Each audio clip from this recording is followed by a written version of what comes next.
Dear students, good morning. This is Monu sir.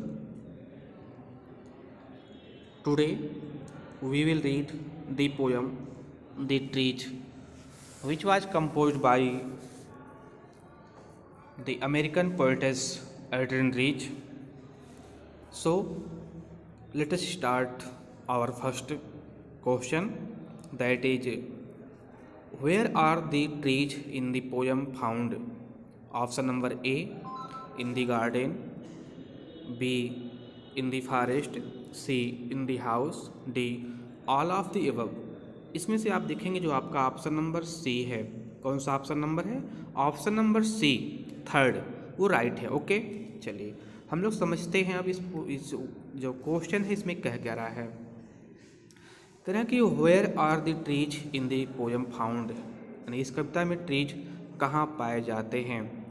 तो आप देखेंगे ना, जो पोएटेस थी वो अपने घर के अंदर बैठी हुई थी और उनके घर के बाहर जो क्या नाम है, घर के बाहर मतलब आप बरामदे कह सकते हैं या फिर जो उनके घर के सामने वाला भाग कह सकते हैं, वहाँ पे जो वेस्ट थे, जो गमले में पौधे लगे हुए थे, उसी घर के अंदर जो पौधे थे उसी को देख करके उन्होंने इस पोएम को कंपोज किया था। तो इस प्रकार से आपका ऑप्शन नंबर थर्ड राइट है। चलिए हम लोग सेकंड क्वेश्चन पे आते हैं।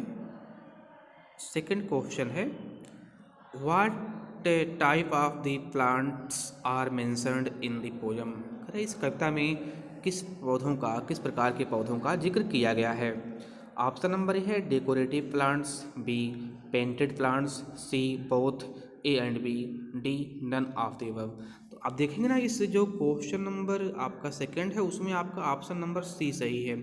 सी में क्या है कि जो ऑप्शन डेकोरेटिव प्लांट्स थे और जो पेंटेड प्लांट्स थे ये दोनों शामिल थे, क्योंकि जो घर के बाहर बरामदे में या घर के अंदर ही थे, लेकिन जो घर के जो द्वारा होता, जो मेन गेट था, उसके जो अगल बगल सजावट के रूप में जो पौधे रखे गए थे वो वही पौधे थे, डेकोरेटिव प्लांट्स थे और पेंटेड प्लांट्स थे। तो आपका जो ऑप्शन नंबर सी है बोथ ए एंड बी, ये राइट होगा आपका, ठीक है ना। चलिए हम लोग नेक्स्ट बढ़ते हैं थर्ड पे। हम लोग थर्ड क्वेश्चन पे आते हैं। तो थर्ड में है, these plants are planted in, कह रहा कि ये पौधे जो थे वो लगाए गए थे। तो कहाँ लगाए गए थे? आपका ऑप्शन नंबर ए है पॉट्स एंड पेन्स, बी है गार्डन, आपका सी है फील्ड्स, डी है फॉरेस्ट।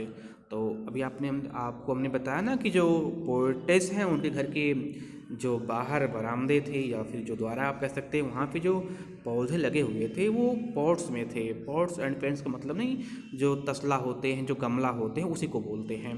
तो जो पौधे थे वो तसलों और गमलों में लगे हुए थे, ठीक है ना। तो आपका ऑप्शन नंबर ए राइट है। चलिए हम लोग नेक्स्ट बढ़ते हैं। हमारा फोर्थ है, what does the poetess right, करा कि कवित्री क्या लिखती हैं। चलिए तो ए है long poems, B long letters, C long essays, D all of the above, उपयुक्त सभी हों। तो आप देखिए ना, जो वो पोएटेस कंपोज कर रही थी पोएम को, तो उन्होंने long letters option number B को, ठीक है ना, लिख रही थी। तो इस प्रकार से आपका जो लॉन्ग लेटर्स है वो राइट है। ओके, चलिए हम लोग आगे बढ़ते हैं और हम लोग आते हैं क्वेश्चन नंबर फिफ्थ पे। इसमें दिया हुआ है कि what is the poetess head full of, करा कि जो कवित्री का सिर था वो किससे भरा हुआ था। तो प्लांट्स, बर्ड्स, इंसेक्ट्स, व्हिस्पर्स। तो आप देखिए ना, उसमें व्हिस्पर्स का जिक्र किया गया है। ऑप्शन नंबर डी आपका सही है। उनके जो मन में बातें थी, जो तमाम सारी बातें थी ना, वो क्या थी? वो व्हिस्पर्स थी, ठीक है ना। तो इस प्रकार से आपका क्वेश्चन नंबर डी राइट है। चलिए नेक्स्ट में हम देखते हैं, what tries to free themselves from the cracks of the veranda floor, है ना। इसमें रूट्स, लीव्स, ट्विग्स और बग्स हैं। कहा कि क्या चीज़ स्वयं को स्वतंत्र करने के लिए संघर्ष कर रही थी इस बरामदे से। तो आप देखेंगे ना, जो रूट्स, जो जड़ें थीं, उसकी बात कर रहा है। किसकी बात करता है? रूट्स की बात करता। अभी रूट्स इंडिकेट क्या थे कि मतलब जो घर की महिलाएं, बच्चियां छोटी छोटी थीं, सब स्वयं को आज़ाद करने का प्रयास कर रही थीं और करती थीं या कर रही हैं। प्रेजेंट टाइम में से आप रिलेट कराएंगे इसको। चलिए क्वेश्चन नंबर 7 है, who is the poetess of the poem the trees, करा कि जो ट्रीज हैं, ट्रीज के जो पोइट्स हैं वो कौन है? आपका ऑप्शन नंबर है Walt Whitman, B Adrienne Rich, C Carl Sandburg, D W.B. से।